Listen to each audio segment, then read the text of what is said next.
Welcome back to the Seaboard Central, everyone.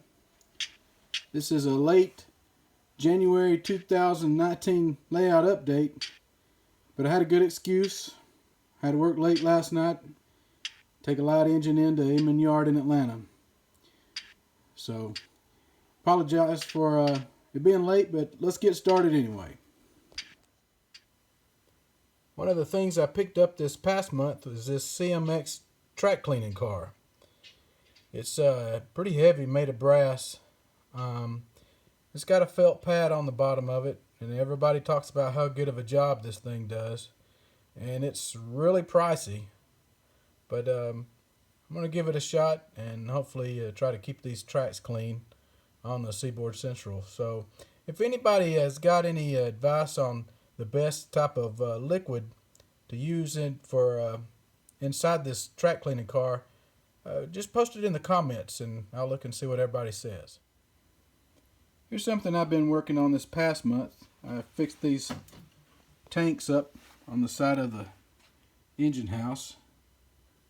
I don't know, there's just air compressor tanks or just something. They looked industrial and I thought I'd add a nice touch, add a little bit of weathering to them. Piping going into the building. I put this guardrail up to protect these other tanks. I still got a lot of work to do to the engine terminal, but it's looking a little better. Something else I did was add these pipes going from the sand silo to the sand towers. I also added a larger pipe going down to the base where sand is unloaded. It's pumped up into the silo.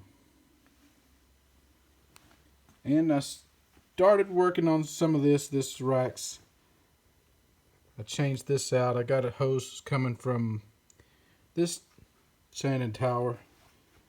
And if you look, you can see the sanding lines. These hoses can go to the sand filler hatch on the end of the locomotive.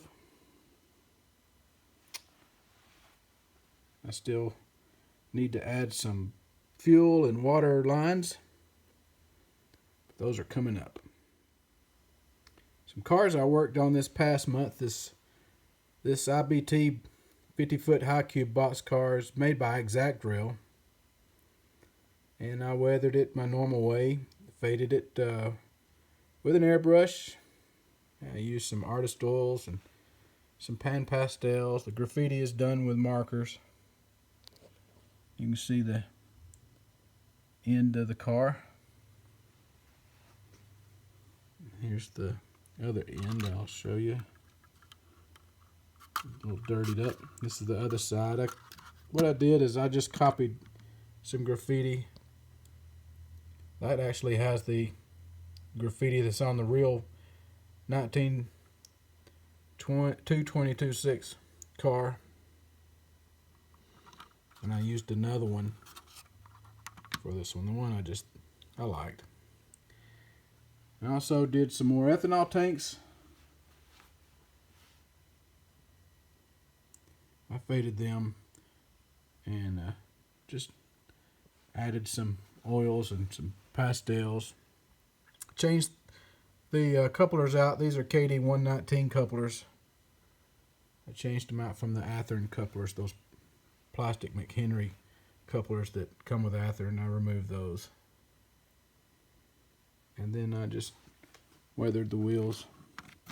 And you can see, like on this car, they turn out looking pretty good. Finally, I added some chain link fence around the ethanol facility. This stuff is hard to do. You have to have a lot of patience to do this stuff.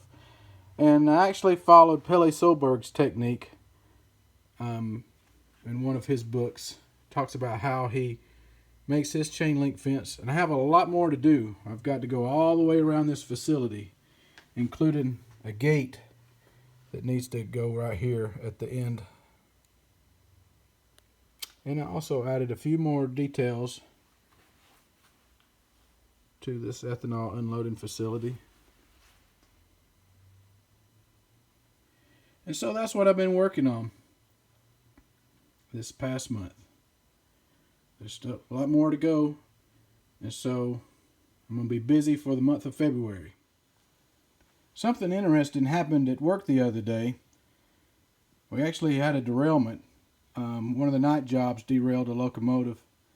And what happened, I'll explain what happened. You can see the 3015 is sitting on South Yard Track 1. And so the train came into the yard, and the switch was against him, just like that switch is against the 3015. When he ran through the switch with the locomotive and then backed up he actually derailed the locomotive. It caused the switch points to gap just enough to where the locomotive split the switch. And I'll show you some pictures now, and also here's the video on Hulcher picking it up.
So be sure to tune in the end of February. Hopefully we'll be getting these two blue GP38s back. I'm going to send them off to get new decoders and new speakers installed, along with current keepers and LED lights, including LED ditch lights. From what I understand, these are some awesome, incredibly sounding speakers. So stay tuned for that. And if we're lucky, maybe even one of these Santa Fe units might get a new paint job and some work. So be sure to tune in for the February update. And until then, thanks for watching, and thanks for subscribing to the Seaboard Central.